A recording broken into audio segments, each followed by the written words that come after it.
देश भर में सैकड़ों उड़ानें कैंसिल होने के बाद तमाम एयरपोर्ट्स पर हजारों यात्री फंसे हुए हैं।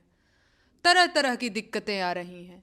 लगेज जमा हो चुका है, घर की चाबियां लगेज में हैं और लगेज वापस नहीं मिल रहा है। किसी की मीटिंग छूट रही है, किसी की शादी। खाने पीने का सामान एयरपोर्ट पर इतना महंगा है कि गुजारा मुश्किल है। कोई स्टाफ से नाराज है, कोई सिक्योरिटी वालों से। कोई रो रहा है, कोई चीख रहा है और कोई लड़ रहा है। रेल यात्री हों या विमान यात्री, नए भारत में सब गमछा बिछाकर पड़े हुए हैं।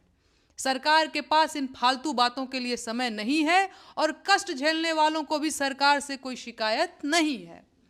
अगर फ्लाइट नहीं उड़ रही है तो इसमें सरकार क्या करे भाई?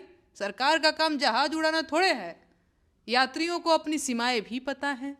सरकार से सवाल पूछने वालों का हश्र उन्होंने देखा है।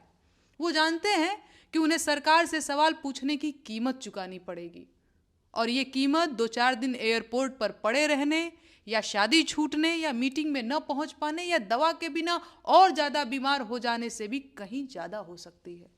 कुल मिलाकर वो जानते हैं कि चुप रहने में ही भलाई है। बाकी आपदा में अवसर का पाठ सब पढ़ ही चुके हैं, तो जिन विमानों से यात्रा संभव है उनके टिकट्स बेशर्मी की हद तक महंगे हो चुके हैं। ऐसे में कहा जा सकता है कि ट्रेनों में लटकने वालों पर तरस खाने वालों की हालत भी तरस खाने लायक हो चुकी है। अपनी कार्यशैली में पूंजीवाद की तरफ झुकाव रखने वाली मोदी सरकार तकलीफ देने के मामले में साम्यवादी रवैया अपनाती जा रही है। पहले रेल यात्री परेशान होते थे, अब विमान यात्री भी कष्ट झेल रहे हैं। पहले बेरोजगार युवा आत्महत्या करते थे, अब एसआईआर के दौरान सरकारी नौकरी करने वालों ने भी आत्महत्याएं की। पहले गरीब लोग बैंकों का लोन नहीं दे पाते थे, अब हजारों करोड़ के मालिक भी बैंकों का लोन चुकाने में अक्षम हैं। जाहिर है सभी दुखी हैं। सवाल यह है कि अगर सभी दुखी हैं तो मजे में कौन लोग हैं? शायद वो वीवीआईपी जिनके लिए ट्रैफिक रोक दिया जाता है, या शायद वो अमीर जिनके पास अपने प्राइवेट जेट्स हैं। और बाकी लोग, उनका क्या?